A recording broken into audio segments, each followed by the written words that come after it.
Welcome back to day 9 of the computer building extravaganza.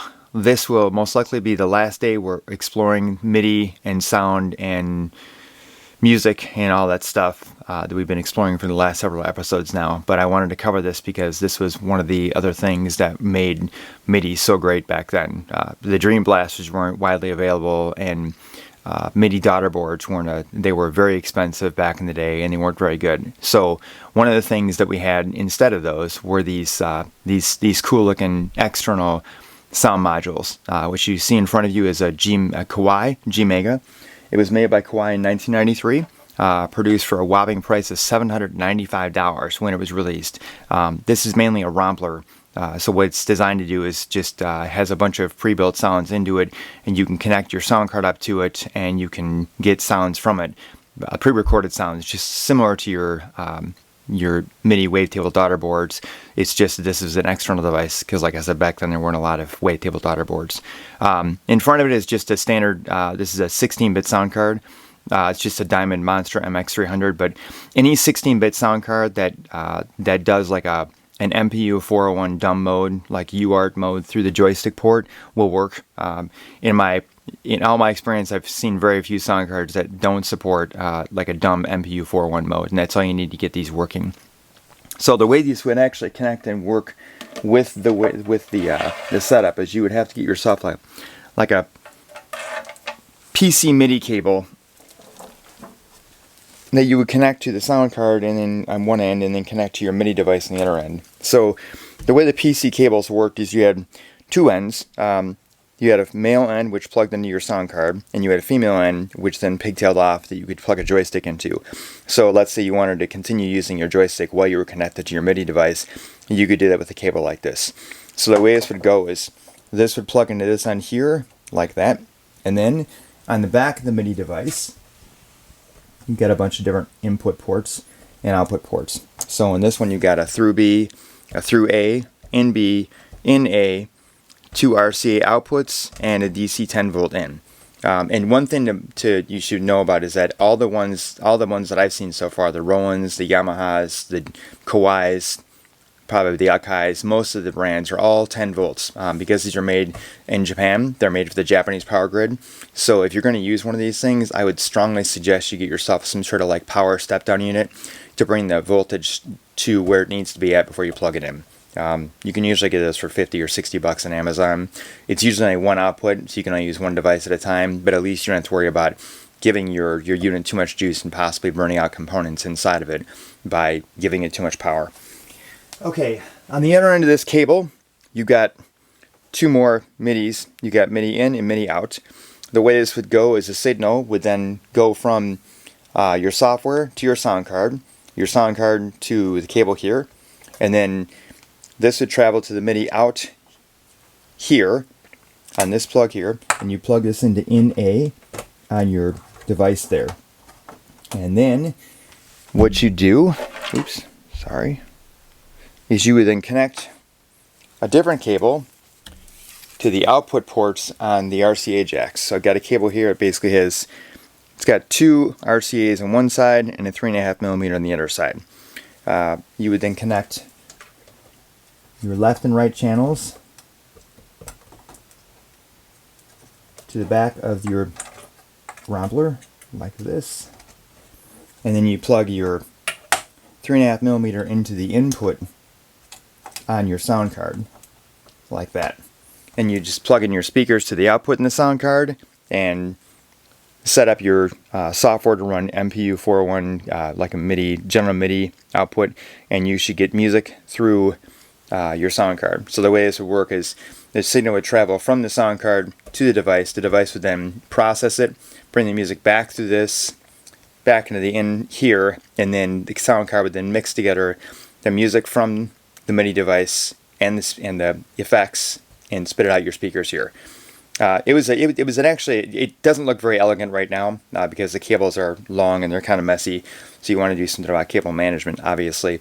But it was really nice setup. Now most of these devices, at least back in the day, were anywhere from $600 to $800. They weren't exactly what you would consider affordable, but nowadays you can usually pick them up for anywhere from $100 to $300, depending on what model you're buying and who makes it and how rare it is.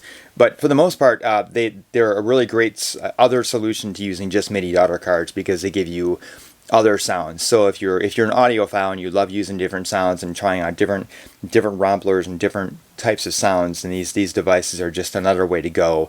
In addition, your MU8000 or like I said, your Dream Blaster daughter cards, you can use these devices as well. And there's got to be, oh gosh, a bunch of them on the market right now. But they all really sound great. So let's go ahead and take this back into the bench. We'll set it back up, and we'll get some sound samples playing, and you can let me know in the comments what you think about each one of the sounds, and whether or not you think what you like most, the Yamahas, the Roland, or the Kawai, as those are the 3 romplers that I have. Alright?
Okay, that just about wraps it up for today.